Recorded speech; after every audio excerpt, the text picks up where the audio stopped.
Hey everyone, Thornton Smash here, Resident Apex Predator, and today we have the Season 7 patch notes. So we're going to dive right into that. Some quick things to note. The Season 7 will launch on November 4th. That's going to be a Wednesday, not the normal Tuesday we're used to, and it's going to be at 8 p.m. Pacific time. That's going to be 4 a.m. for you UK folks, but for the most of us, it's going to be a time that we have not seen before. So do be prepared. Wednesday night, 8 o'clock Pacific time, the patch will go live. Alright, so let's go ahead and dive right into our map rotations. For the first 2 weeks, Olympus will be the only map you can play on. We've seen that before with previous seasons. After that, it goes into a normal rotations. The same goes for ranked, with no King's Canyon at all, with Olympus in the first half of the season and the second half on World's Edge. The reason they took out King's Canyon was a lot of pro players complaining about ranked not being good on King's Canyon, so they permanently vaulted it. Okay, so we've got some improvements with the attachment swaps. Basically, when you're replacing an attachment from the ground, if it's a better one, it's just going to instantly be installed, and it will be an automatic transfer. It's going to be a nice step up from that. Even bigger is the replicator updating. So basically now, instead of weapons being in the replicator, it will only be shield batteries and attachments. So don't go looking for a replicator if you're going for a certain type of weapon for a day. Also, thank God, no longer can people steal your purple armor after it's been crafted. They have to wait 5 seconds, giving you plenty of time to equip it.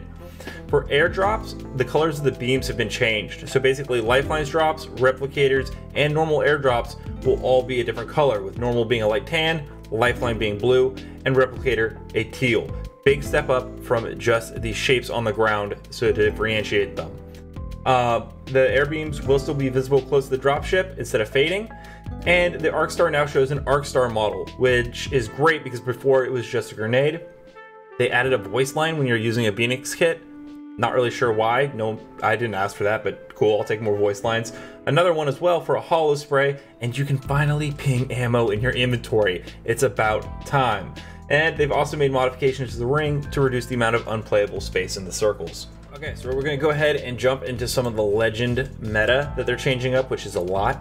So for Bangalore, her Rolling Thunder, they reduced it from 8 seconds to 6 seconds. This is crazy. This makes it much more viable and useful. It's closer to Gibby's airstrike now, not necessarily in power, but with the amount of space it takes up and how quickly it now detonates, people are going to get stuck in that and hit a lot quicker and get concussed and disorientated. With Caustic, they've now made it so that legends no longer get a blurred vision effect while in the gas. And the damage was updated from 4 to 10 ticks to 6 to 12. That's huge. It's a lot more damage on you, and your legends aren't going to get blurred well in it. It's going to be quite a game changer if you're a Caustic. Mirage, they gave a psych out. Decoys now have 45 health. This is also a very, very large update. This won't really affect high skilled players as they know how to pick out the correct Mirage decoy, but this is going to be a major detriment to low level players who don't know that, because they're going to spend 45 damage, which is sometimes quite a bit of ammo, shooting the wrong decoy. This is a huge buff for Mirage in low level play.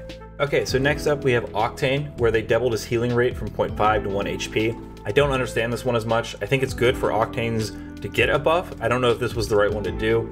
Developers have recently stated that he has one of the best solo win rates, but he also has one of the worst trio win rates. So to buff something that only helps him as a solo player and not the team doesn't make a whole lot of sense to me. I don't know why they went with this instead of giving him a new ability that could help the team out more to increase that trio win rate.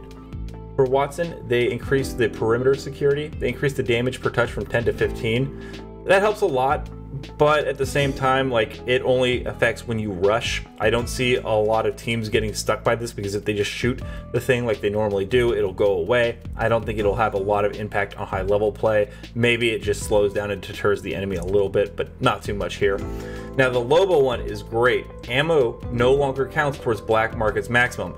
Basically, you can corner yourself in a position and get endless amount of ammo. It's great to pair with probably a Caustic and a Watson, as you can continue to shoot at enemies and not worry about running out of ammo.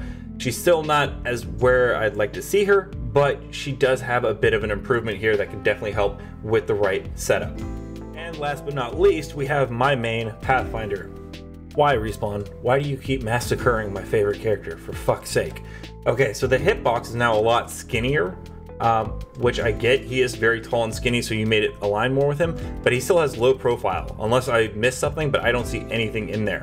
So now you made his hitbox even tighter on him. However, you basically made him even more ridiculously underpowered. He now goes down faster than even before, and really your grappling hook, it went from 35 seconds to 30 seconds. That was the most you guys could do. I don't understand the meta in which they're pushing Pathfinder. I hear a lot of people say Pathfinder gets the most wins. That's what developers are saying. I feel like a lot of Pathfinder mains win in spite of Pathfinder because they've been playing the character since day one, and not because Pathfinder is so great to play with at this time. But that's just my opinion. Maybe you have a different one. Leave it in the comments. Let me know. Okay, so we have quite a bit of gun changes. So first is with the supply drop. The R99 is going to be back on the ground, and the Prowler is going to be put into the care package. The R99 damage is going to go from 12 to 11, which makes a lot of sense, and the Prowler is going to get a larger magazine size up to 35 with a reserve ammo of 175. For our fully kitted weapon, say goodbye to a gold devotion. Thank God, I was tired of that thing. Mastiff, triple take, flatline, and volt, but we're getting a gold wingman, sentinel, havoc, G7, and alternator. Not a huge fan. A lot of those require like good sights, and as you know with gold weapons you can't remove the sights, so not too thrilled. Probably won't be picking up too many of those other than maybe the wingman. For the hemlock, they're increasing the recoil horizontally for the first 3 shots slightly to the right, so keep that in mind when you're shooting. They're increasing the recoil magnitude at the later stages of the patterns. They're going to reduce the recoil multiplier in single fire mode, which is going to help a lot of you hem gods out there that love using it on single fire. I'm one of them. I'm very excited for this. And they're reducing the headshot multiplier to 1.75. I understand that it was a little overpowered. I'm a hemlock fiend, and even I realize that, so I'm actually okay with this. The havoc, they've updated the recoil pattern. It kicks up, then right, then left, then up again. So for all you old school PS2 put in left, right, up, down cheat code people, get started memorizing on your horizontal havoc patterns. You're gonna need it. The L-Star also has a new recoil pattern that kicks horizontally at first and then settles into a relativity constant upward recoil. Basically, the L-Star venting time after letting go of the trigger has also been reduced. That's going to be huge. It was kind of an issue. It kind of made it kind of a scrub weapon for me. The L-Star will also reduce heat faster when not overheated. The L-Star will be getting basically a lot more viable, but I still see it as a beginning of the game weapon for up close. So moving on to the Sentinel, they're going to make it for a pure damage increase. Now it will do more than just the bonus damage for shields, and they've increased the damage from 70 to 88.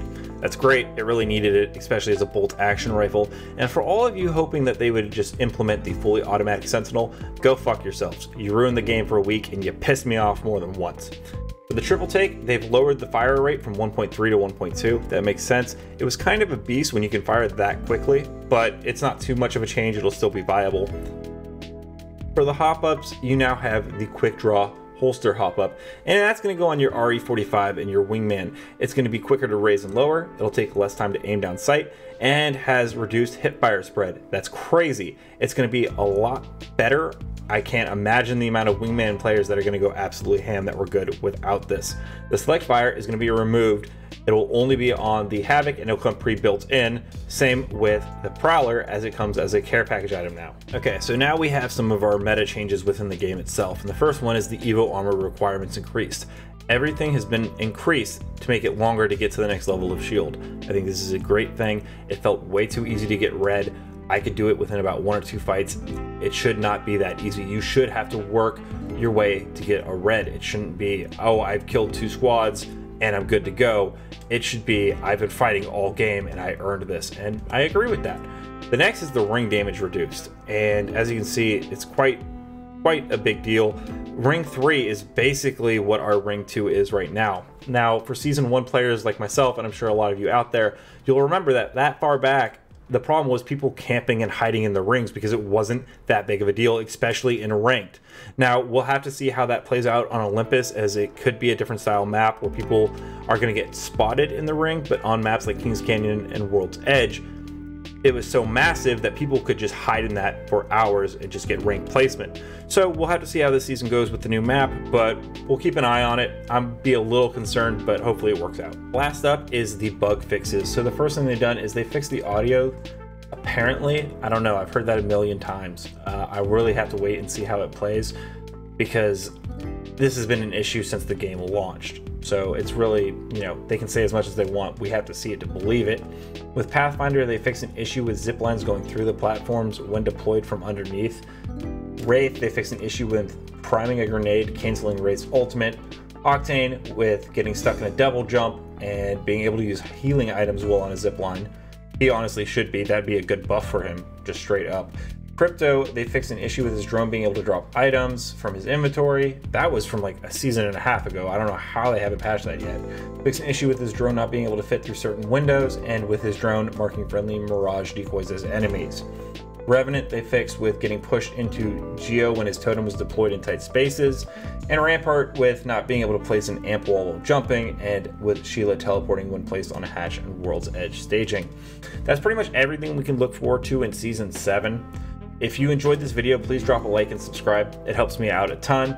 I post Apex content on the daily, so I really hope that I get to see you more. And if you have any questions or concerns, let me know in the comments what you think and what you're excited for in Season 7 and what you might be a little worried about as well. As always, Apex Legends, until next time, keep slaying in the Outlands, and I'll see you out there.